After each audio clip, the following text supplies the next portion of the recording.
오늘 우리에게 주시는 하나님 말씀은 누가복음 24장 13절로 35절까지에 있는 말씀을 드라마 바이블로 듣도록 하겠습니다.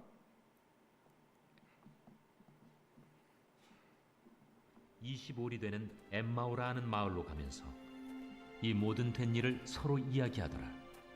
그들이 서로 이야기하며 문의할 때에 예수께서 가까이 이르러 그들과 동행하시나 그들의 눈이 가려져서 그인 줄 알아보지 못하거늘 예수께서 이르시되 너희가 길 가면서 서로 주고받고 하는 이야기가 무엇이냐 하시니 두 사람이 슬픈 빛을 띠고 머물러 서더라. 그 한 사람인 글로바라 하는 자가 대답하여 이르되 당신이 예루살렘에 체류하면서도 요즘 거기서 된 일을 혼자만 알지 못하느냐? 무슨 일이냐? 나사렛 예수의 일이니 그는 하나님과 모든 백성 앞에서 말과 일에 능하신 선지자이거늘 우리 대제사장들과 관리들이 사형 판결에 넘겨주어 십자가에 못 박았느니라. 우리는 이 사람이 이스라엘을 속량할 자라고 바랐노라. 이뿐 아니라 이 일이 일어난 지가 사흘째요. 또한 우리 중에 어떤 여자들이 우리로 놀라게 하였으니 이는 그들이 새벽에 무덤에 갔다가 그의 시체는 보지 못하고 와서 그가 살아나셨다 하는 천사들의 나타남을 보았다 함이라. 또 우리와 함께 한 자 중에 두어 사람이 무덤에 가 과연 여자들이 말한 바와 같음을 보았으나 예수는 보지 못하였느니라. 미련하고 선지자들이 말한 모든 것을 마음에 더디 믿는 자들이여, 그리스도가 이런 고난을 받고 자기의 영광에 들어가야 할 것이 아니냐. 이에 모세와 모든 선지자의 글로 시작하여 모든 성경에 쓴 바 자기에 관한 것을 자세히 설명하시니라. 그들이 가는 마을에 가까이 가매 예수는 더 가려 하는 것 같이 하시니 그들이 강권하여 이르되 우리와 함께 유하사이다. 때가 저물어 가고 날이 이미 기울었나이다. 이에 그들과 함께 유하러 들어가시니라. 그들과 함께 음식 잡수실 때 떡을 가지사 축사하시고 떼어 그들에게 주시니 그들의 눈이 밝아져 그인 줄 알아보더니 예수는 그들에게 보이지 아니하시는지라. 그들이 서로 말하되 길에서 우리에게 말씀하시고 우리에게 성경을 풀어주실 때에 우리 속에서 마음이 뜨겁지 아니하더냐? 곧 그때로 일어나 예루살렘에 돌아가 보니 11 제자 및 그들과 함께한 자들이 모여 있어 말하기를 주께서 과연 살아나시고 시몬에게 보이셨다. 두 사람도 길에서 된 일과 예수께서 떡을 떼심으로 자기들에게 알려주신 것을 말하더라. 아멘. 오늘 오후 예배에 나오신 여러분을 환영합니다. 2020년 우리 교회 비전이었습니다. 표어가 동행이었습니다. 작년 한 해 그리고 지금까지 우리는 그 코로나라고 하는 그 질병과 함께 동행하고 있습니다. 코로나와 동행을 하다 보니까 전 세계에 어려움이 이만저만이 아닙니다. 하지만 우리는 코로나와 동행하는 그 어려움 가운데서도 우리와 또 동행하는 다른 존재로 인하여 잘 이겨내고 있습니다. 우리 곁에 병원들이 있고 또 그 병원에 코로나 백신들이 있고 또 우리 곁에 있는 우리의 가족들과 지인들과 교우들과 또 우리의 교회가 있음을 통하여 우리들이 이 어려운 중에서도 힘을 잃지 않고 살아갈 수 있습니다. 반대로 이 코로나와 동행하는 이 상황에서도 나와 동행해 주는 이가 없다면 우리들의 마음은 굉장한 어려움에 처하게 될 것입니다. 정말로 동행해 주는 사람이 없다, 혼자이다, 이것만큼 참 씁쓸한 것은 없을 것입니다. 오늘 본문에도 보시면 두 명의 사람들이 지금 함께 길을 걸어가고 있습니다. 예루살렘으로부터 시작을 해서 엠마오라고 하는 마을까지 지금 그들이 길을 걷고 있는데 그 거리가 약 25리 정도 된다고 합니다. 그러니까 약 10km에서 11km 정도 되는 것이죠. 우리 교회로 서울역 그 정도까지의 거리입니다. 그 두 사람이 지금 길을 걸어가면서 성인 걸음으로 한 3시간 내지 4시간 정도 걸리는 그 거리를 그들이 걸으면서 서로 이야기를 하고 있습니다. 그리고 그들에게는 서로 해야 될 말들이 굉장히 많았던 것으로 보입니다. 왜냐하면 그들에게는 공통점이 있었기 때문에 할 말들이 참 많았습니다. 그 중에 가장 큰 공통점이 바로 그들은 예수님의 제자였기 때문입니다. 그리고 그들의 스승이었던 예수가 바로 직전에 돌아가셨기 때문에, 며칠 지났기 때문에 그 예수님에 대한 이야기들을 그들은 길을 걸으면서 계속해서 할 수밖에 없었습니다.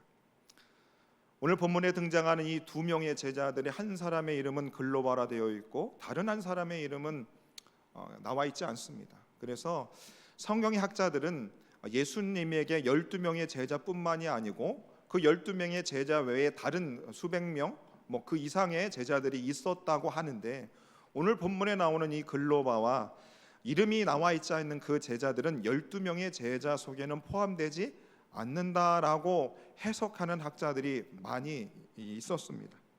여하튼 간에 오늘 이 2명의 이 사람들은 예수님의 제자는 분명히 맞았습니다.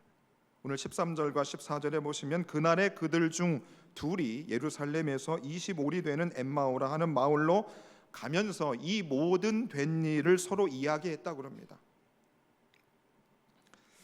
바로 이 모든 된 일은 그들의 스승 예수님에 관련된 그 죽음에 대한 이야기를 그들이 한 것입니다. 정말로 할 말이 많았습니다.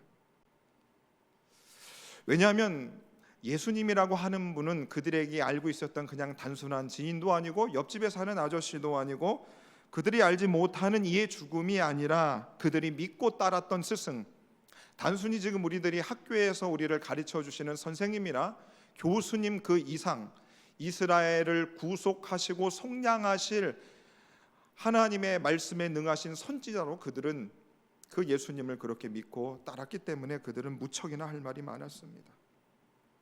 약 열흘 전 6월 17일 날 쿠팡 덕평 물류센터에서 화재가 일어났습니다.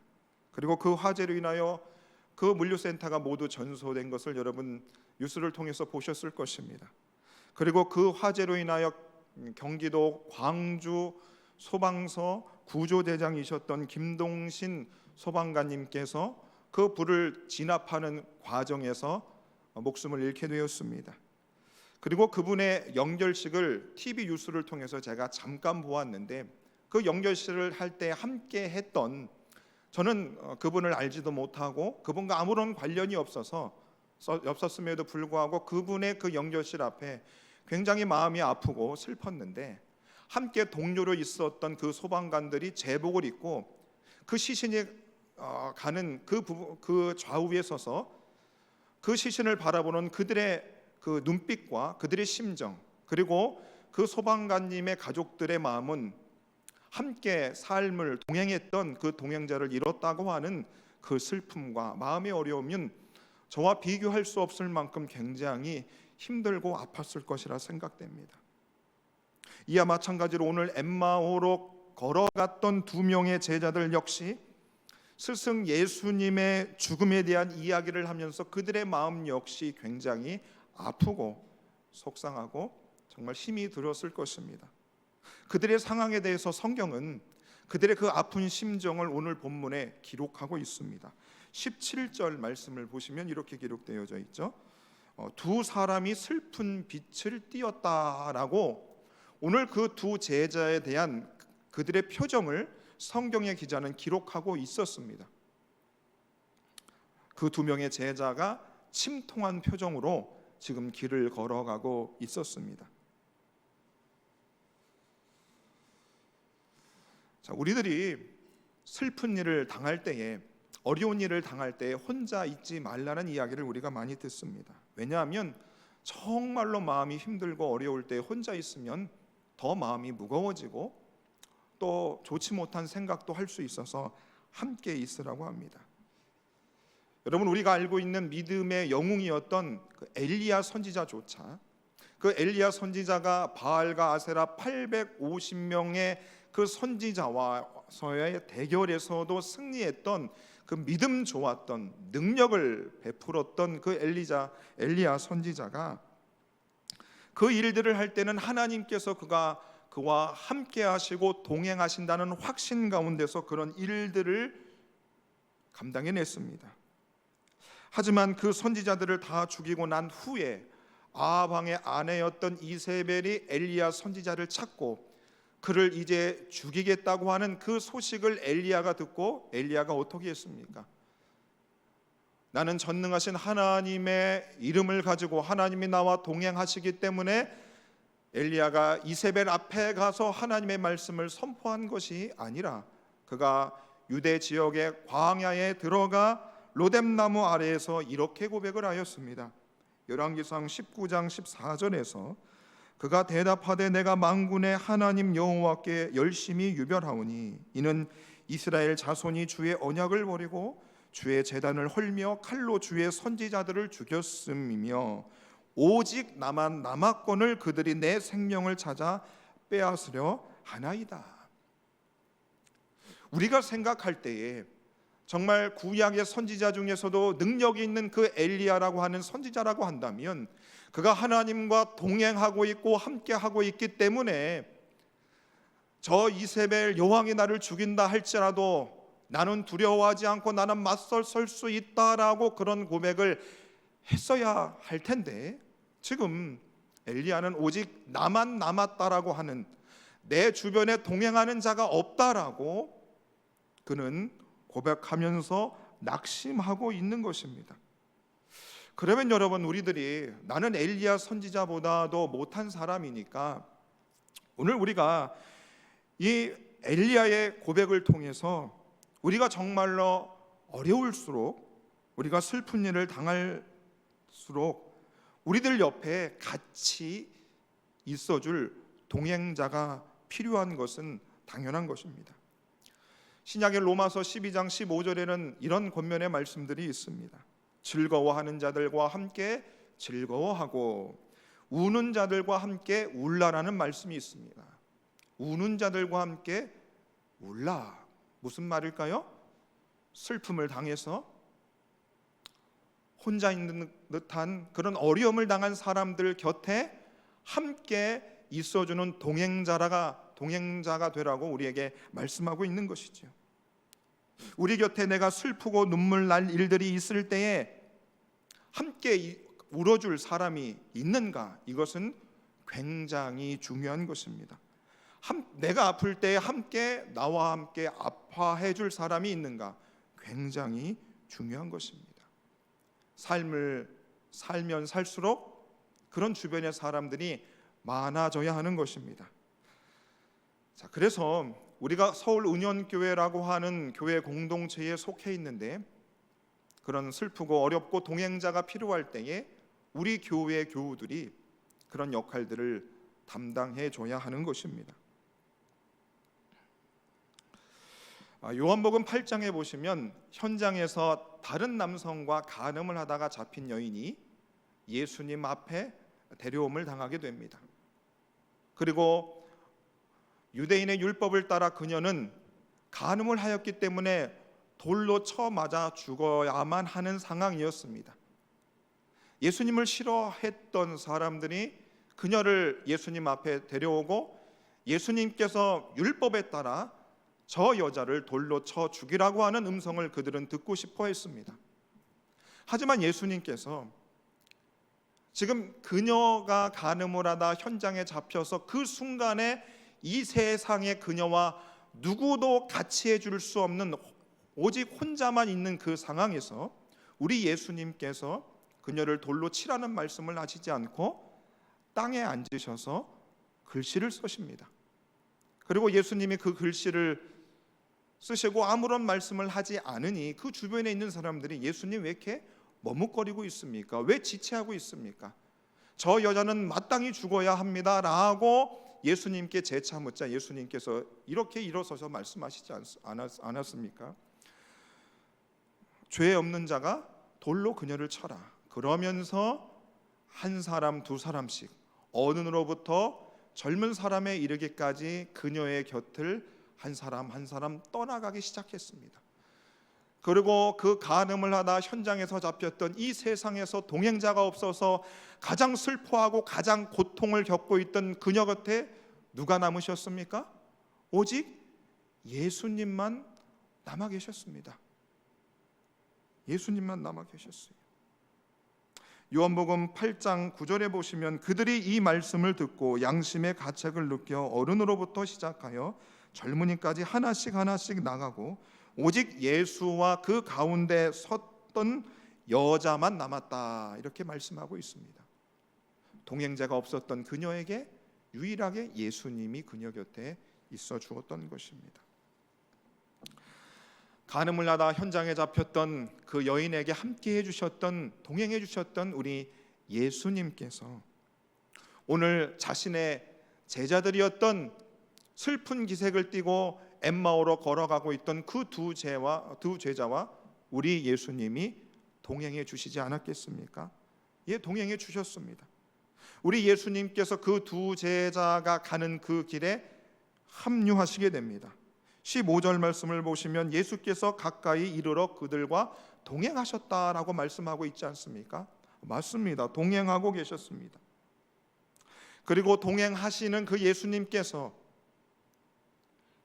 그 제자들 둘한테 너희들 내가 없어서 너무나 마음이 슬프고 어렵고 고통스러웠지? 걱정하지 마.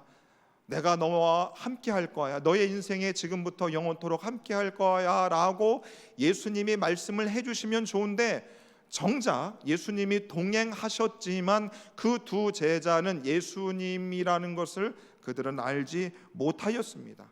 여전히 예수님이 그들과 동행하였지만 그들은 외롭고 쓸쓸하고 슬퍼했다는 것입니다. 그리고 심지어 그 두 제자들이 지금 서로 이야기하는 내용의 주인공이 누구였습니까? 그들과 동행해 주셨으면 좋겠다라고 생각했던 그 예수님에 관한 이야기를 계속해서 그들이 했는데, 정작 동행하시는 예수님을 알아보지도 못하였고, 예수님이 동행해 주셨으면 좋겠다라고 계속해서 이야기하지만 결국 그들의 마음은 외롭고 쓸쓸하고 어려웠다 이겁니다. 여러분, 오늘 말씀의 제목이 그들과 동행하시나였습니다. 오늘 이 자리에 예배를 드리는 우리 모든 성도님들은 예수님이 나의 인생과 항상 함께 하신다라는 믿음을 가지고 있는 분들임에 틀림이 없을 것입니다. 그리고 예수님이 나와 동행하신다라고 하는 그 경험들을, 삶의 체험들은 한 번쯤은 다 하셨던 분들이라고 생각합니다. 그런데 여러분, 그 예수님이 우리들과 동행하신다라고 하는 그 믿음을 우리가 가지고 있지만, 분명히 예수님이 오늘 두 제자와 함께 하셨지만 우리들은 우리의 삶의 현실에서 주님이 나와 동행하지 않는다라고 생각되어질 때가 너무 많다는 거지요. 그리고 실상 우리가 하나님 앞에 나와 예배할 때, 기도할 때, 말씀을 들을 때 굉장히 내 마음이 쓸쓸하고 외롭고 공허하다는 생각들을 우리가 한다라는 겁니다. 우리가 인생을 살면 살수록 정말로 우리 인생에 동행자가 있어야 한다는 사실을 더욱 뼈저리게 경험하게 됩니다.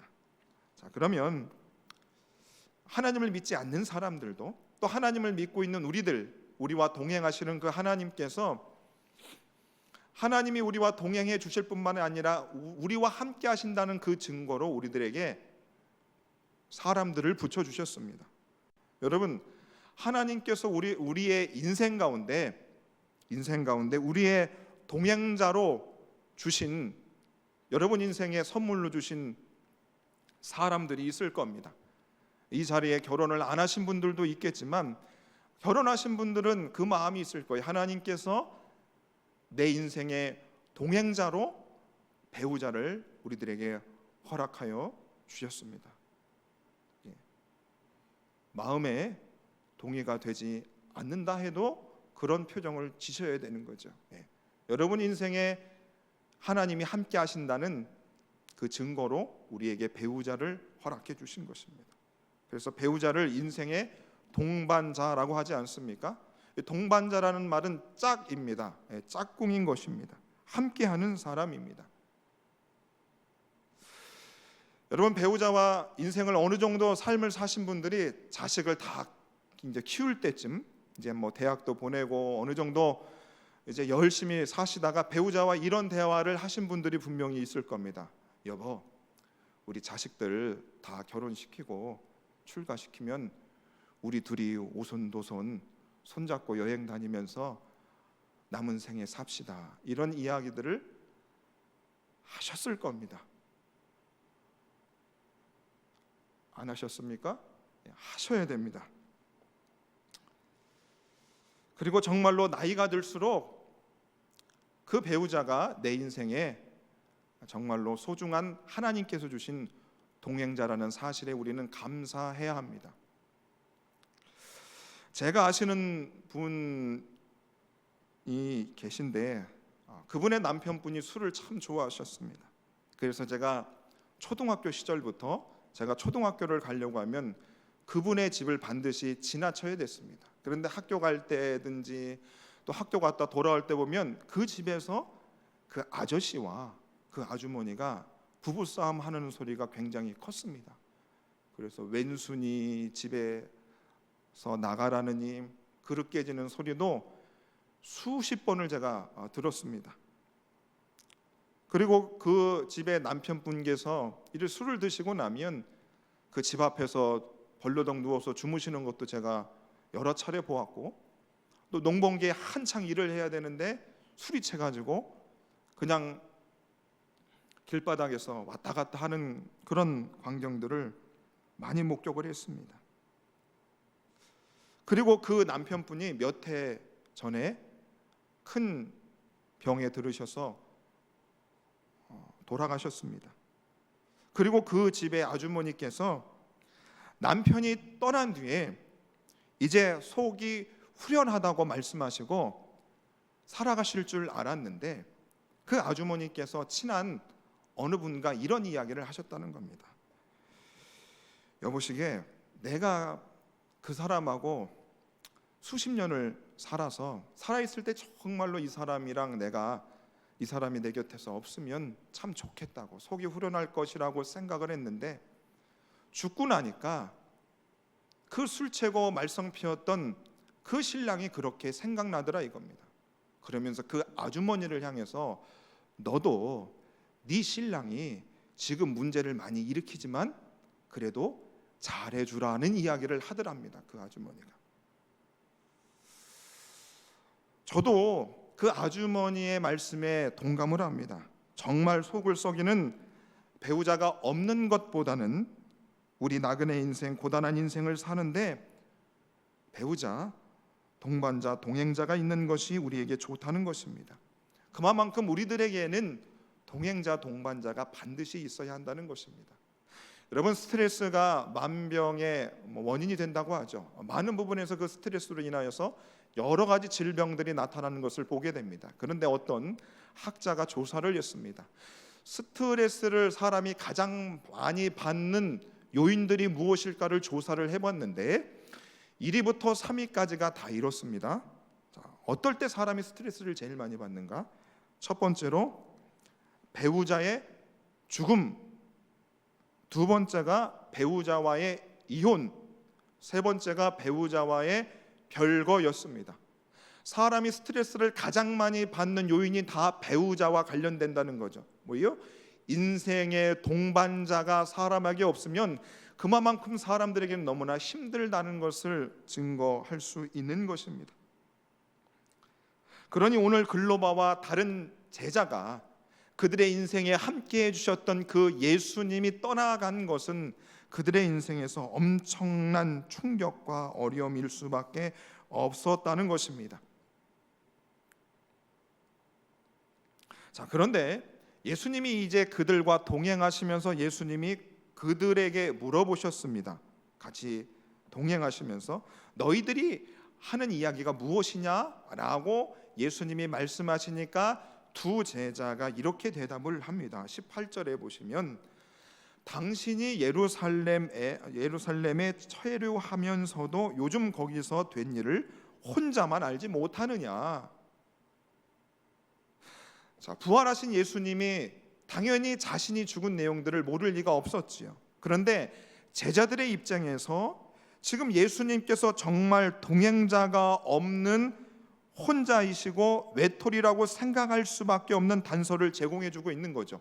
당신이 예루살렘에 있었다면서 왜 예루살렘에 일어난 예수님의 죽음에 대한 내용을 모를 수가 있어? 어떻게 거기서 된 일을 혼자만 모를 수 있어? 라고 대답한 것은, 당신이 예루살렘에 있으면서 당신이 혼자만 있었고 방 안에만 있어서 지금 예루살렘에서 무슨 일들이 일어나는지도 모를 만큼 당신은 외톨이였군요. 당신에게는 동행자가 없었군요. 당신은 정말 슬픈 인생을 사는 사람이고라고 지금 제자들이 이야기를 하는 것입니다. 그러면 오늘 이 본문의 내용을 제자들의 시각에서 살펴보면 이런 내용인 거죠. 스승의 죽음으로 인하여서 슬퍼하고 함께 예수님이 동행하고 있지만 동행함을 전혀 느끼지 못하는 두 명의 제자들과 예루살렘에 있으면서 그 예루살렘에서 가장 큰 사건이었던 그 일들이 일어난지도 모를 정도로 혼자였던, 그래서 정말로 동행자가 필요해 보이는 부활하신 예수님에 대한 이야기인 것입니다. 그러니까 오늘 이 본문의 내용은 동행하고 계신 예수님에 대해서 동행하는 것을 알지 못하는 사람들의 외로움과 쓸쓸함이 나타나 있는 것이죠. 사랑하는 여러분, 여러분들에게도 하나님께서 여러분들의 허락하신 삶의 동행자들이 있습니다. 배우자가 있고 가족이 있고 지인들이 있고 친구들이 있고 교우들이 있습니다. 이런 삶의 동행자를 주신 하나님께 진심으로 감사하고 계실 것입니다. 참 감사합니다. 하지만 우리가 그들과 함께함에도 불구하고 우리가 혼자라고 느낄 때가 있다는 것입니다. 교회 안에서 예배를 드려도 혼자라고 고백하시는 셀 모임에서 그런 고백을 하시는 분들이, 성도님들이 계시다는 겁니다. 그런 경험들을 우리들도 경험하였습니다. 그래서 우리가 이런 이야기들을 한 번쯤은 하나님께 하였습니다. 하나님, 당신이 우리와 함께 하신다고 했는데, 우리와 동행하신다고 했는데 당신은 어디에 계십니까? 당신이 어디에 계신지 나는 알 수가 없는 것 같아요. 당신이 나와 함께 하신다는데 나는 전혀 그것을 느낄 수 없습니다라고 우리는 그런 기도를 해보았다 이겁니다. 그리고 나의 삶에 하나님이 동행하지 않는 것 같은 그런 모습들을 우리가 지을 때 주님을 반대하고 내가 예수 믿는 것을 싫어하는 그런 사람들이 우리를 향해서 내가 믿는 하나님이 어디 있느냐, 너 하나님과 동행한다며, 너의 모습을 보니까 내 인생에 하나님이 없는 것 같아 라고 우리에게 질문할 때가 있다는 것이지요. 시편 42편 3절에 보시면 사람들이 종일 내게 하는 말이 내 하나님이 어디 있느냐 하오니 내 눈물이 주야로 내 음식이 되었도다. 이 시편 기자의 고백을 우리가 한 적이 있다는 거죠. 내가 지금 하나님과 동행하지 못하고 혼자 있는 것 때문에도 굉장히 힘든데 그것을 가지고 나를 향하여 내가 믿는 하나님이 어디 있느냐라고 조롱하며 비방하는 사람들 앞에 우리가 정말로 주님 앞에서 눈물 흘리고 답답해한 적이 있다 이겁니다. 우리의 자존심이 박박 긁혀지고 마음이 무너져 내리고 영혼이 떨리고 두렵고 힘이 빠지게 되는 것입니다. 하지만 분명히 하나님께서 성경 말씀을 통해서 우리와 항상 함께 하시겠다 하지 않았습니까? 예수님의 이름이 무엇입니까? 보라, 처녀가 잉태하여 아들을 낳을 것이요 그 이름을 임마누엘이라 하리라. 이를 번역한즉 하나님이 우리와 함께 계시다 이겁니다. 예수님의 이름이 우리와 항상 함께 계시다는 겁니다. 예수님이 부활 승천하시면서 내가 세상 끝날까지 너희와 항상 함께 하신다고 했는데 우리는 함께함을 느끼지 못한다 이겁니다. 그리고 그 예수님이 부활 승천하시기 전에 내가 다른 보혜사를 하나님께 간구하겠으니 그 보혜사가 너희에게 오시면 그분이 영원토록 너희와 함께 할 것이라고 성령 하나님을 우리 예수님이 약속해 주셨다 이겁니다. 여러분들 안에 성령님이 다 계시지 않습니까? 그러면 우리들은 결코 하나님이 우리와 함께 하신다, 동행하시기 때문에 우리 안에 최소한의 쓸쓸하고 외롭다 하는 말이 예수 믿지 않는 사람들보다 없어야 되는 게 당연함에도 불구하고 우리가 굉장히 쓸쓸해하고 외로워한다는 것입니다. 도대체 그러면 우리가 믿고 있던 예수 믿는 믿음에 대한 의미가 무엇이고, 내가 교회에서 행하는 여러 직분들과 내가 하나님께 나와 예배하는 그 내용들이 도대체 무슨 의미가 있냐 이거지요. 이렇게 하나님께서 당신의 이름으로 나와 항상 함께 하고 있다라고 하는 이 동행하심에 대해서 우리에게 계속해서 말씀해 주시고 계심에도 불구하고 우리는 왜 주님이 나와 함께하지 못함을 계속해서 우리가 그런 경험들을 하는 것일까? 도대체 그런 원인이 어디에 있을까? 우리는 생각해 보아야 합니다. 두 가지의 문제가 있는 것이죠. 25절 말씀 보시면 이렇게 기록되어져 있습니다. 이르시되 미련하고 선지자들이 말한 모든 것을 마음에 더디 믿는 자들이여 라는 말씀이 있지요. 우리가 하나님이 우리와 함께 하심에도 불구하고 우리가 동행한 것을 느끼지 못하는 이유 중에 첫 번째 이유는 믿음의 문제입니다. 예수님의 말씀, 하나님의 말씀을 우리가 더디 믿는다는 것입니다. 여러분, 이 자리에 앉아 계신 여러분들이 성경을 몰라서 못 믿는 게 아닙니다. 우리는 제법 많이 하나님의 말씀을 듣고 우리가 읽어보았습니다. 예배를 통해서 우리가 들었습니다. 유튜브를 통해서도 듣고 있습니다. 그런데 정말로 우리는 믿지 못하고 있습니다. 예수님께서 이 세상에 계실 때에 제자들을 향해서 가장 답답해 하셨던 부분들이 여러분 무엇인 줄 아십니까? 너네가 헌금이 부족하거나, 너희에게 열심이 부족하거나, 너희에게 외모가 부족하거나, 내가 사람을 적게 데려오는 거냐, 내가 돈이 없구나. 그것을 가지고 우리 예수님이 책망하신 것이 아니라 믿음 없음에 대해서 책망하셨습니다. 믿음이 어떻게 생기는가? 말씀을 들으면서 생깁니다. 예수님이 지금 제자들과 동행하고 있음에도 동행함을 경험하지 못하는 제자들을 향해서 우리 예수님께서 27절에 모세와 모든 선지자들의 글을 시작하여 모든 성경에 쓴 바 자기에 관한 것을 자세히 설명하시기 시작하셨습니다. 그리고 그 예수님께서 하나님의 말씀들을 쭉 말씀하심을 통하여서 그 말씀을 들은 그들의 32절에 이렇게 반응하고 있습니다. 그들이 서로 말하되 길에서 우리에게 말씀하시고 우리에게 성경을 풀어주실 때에 우리 속에서 마음이 뜨겁지 아니하냐. 그제서야 그들이 주의 말씀을 듣고 그들의 심령이 뜨거워짐을 통하여서 예수님이 그들과 동행하신다는 사실들을 그때 경험하기 시작한 것입니다. 여러분, 우리가 말씀을 들으면서 우리의 마음이 뜨거워질 때에 주님이 나와 함께 하심을 우리가 경험하지 않습니까? 그때 믿음이 생기는 겁니다. 그때 가슴이 불타오르는 것입니다.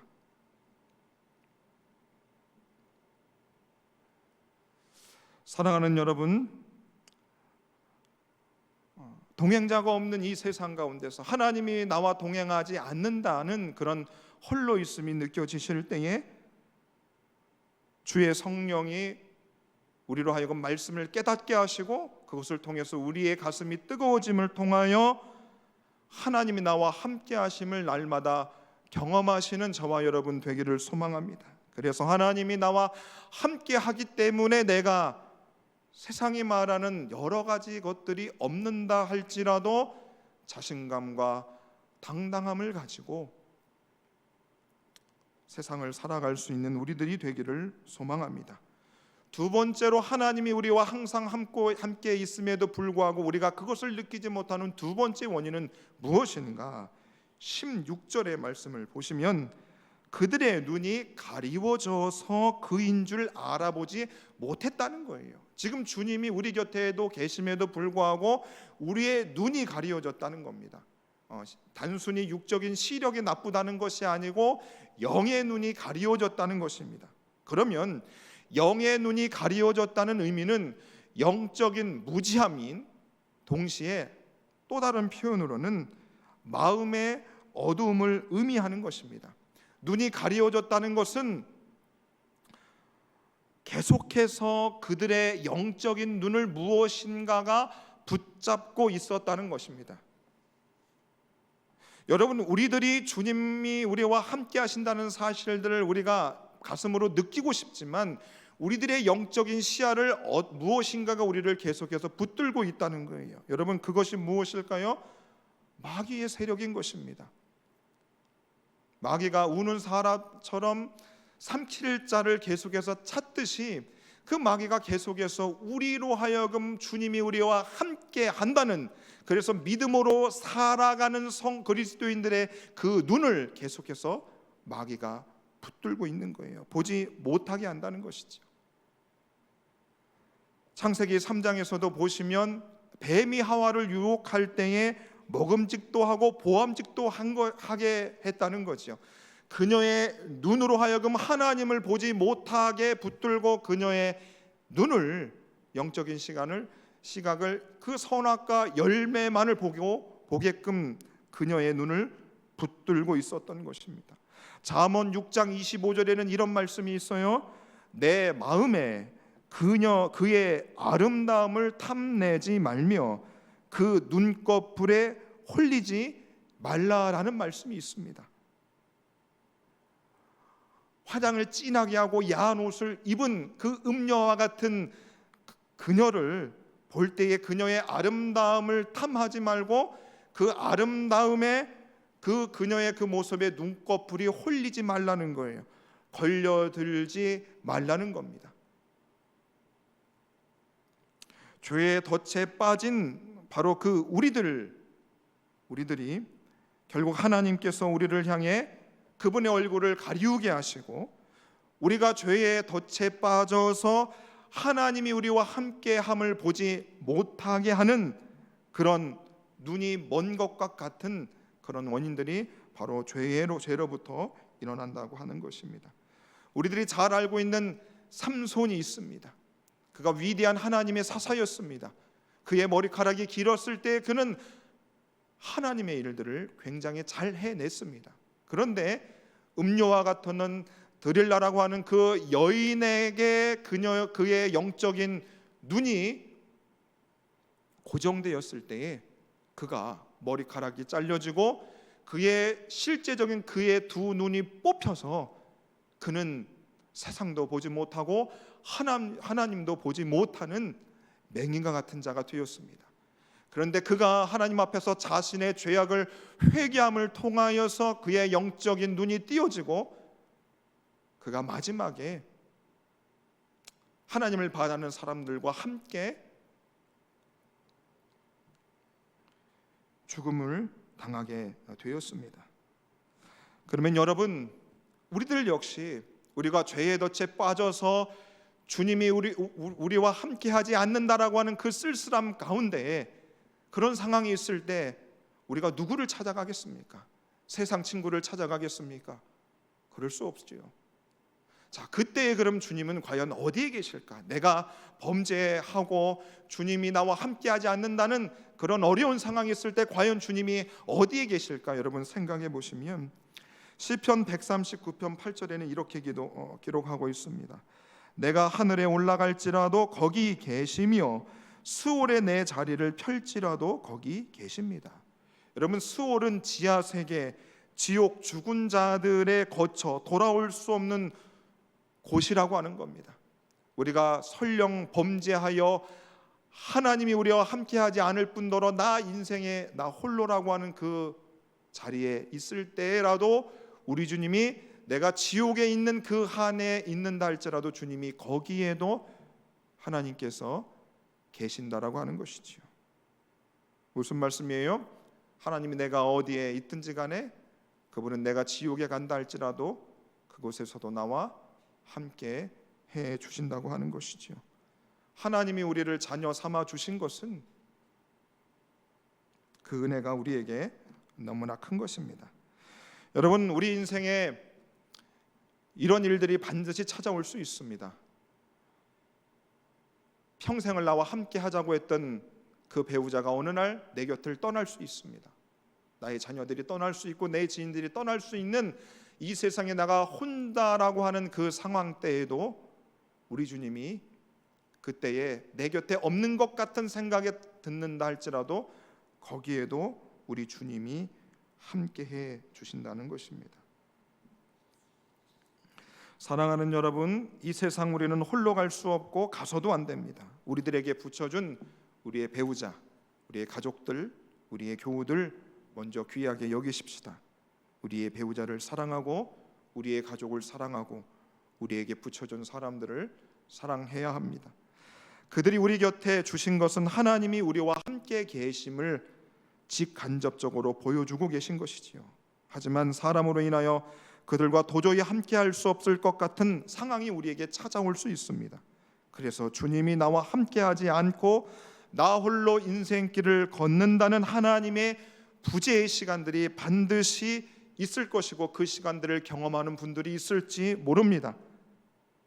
그런 마음들이 생기는 두 가지 원인은 우리에게 믿음 없음이며 두 번째는 우리의 죄악의 문제인 것입니다. 하지만 오늘 말씀을 통해 내가 어디에 있는다 할지라도 주님은 내가 수월에 거할지라도 거기에 주님이 계시다는 사실을 믿으시고 내가 죽음의 골짜기를 다니는 상황이라 할지라도 임마누엘 되시는 하나님께서 예수께서 우리와 항상 함께 계시고 성령께서 영원토록 우리를 떠나지 아니하심을 믿으시기를 바랍니다. 그러기 위해서 우리가 말씀을 듣고 죄악의 자리로부터 떠나는 우리 모두 되기를 소원합니다. 그래서 우리 모두 다윗이 고백했던 것처럼 내가 사망의 음침한 골짜기를 다닐지라도 해를 두려워하지 않을 것은 주께서 나와 함께 하심이라고 하는 이 고백을 우리가 동일하게 하여서 내가 인생의 그 어떠한 죽음의 자리에 있는다 할지라도 주가 나와 함께 하시기 때문에 웃으며 힘차고 자신감 있게 살아가는 우리 모든 저와 여러분 되시기를 예수님 이름으로 축원해 드립니다. 함께 기도하겠습니다.